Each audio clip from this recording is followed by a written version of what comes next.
नमस्कार बच्चों, मैं श्रीमती ज्योति सराफ, व्याख्याता वाणिज्य। आप सुन रहे हैं कक्षा 12वीं विषय लेखा शास्त्र के अंतर्गत कंपनी खाते के बारे में।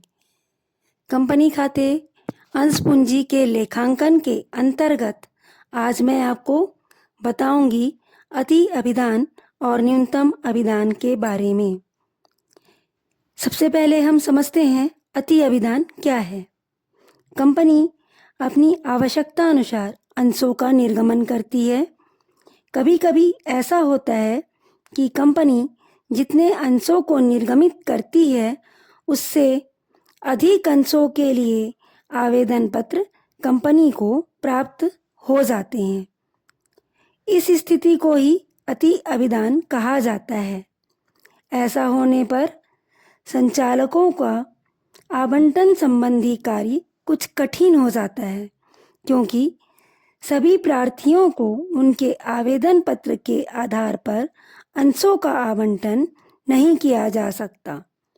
इस स्थिति में संचालक मंडल केवल उतने ही अंशों का आवंटन करते हैं जितने अंश निर्गमन के लिए प्रस्तावित हैं। अतः संचालक मंडल की सभा में आवंटन संबंधी निश्चित किए गए नियमों के आधार पर ही अंशों का आवंटन किया जाता है।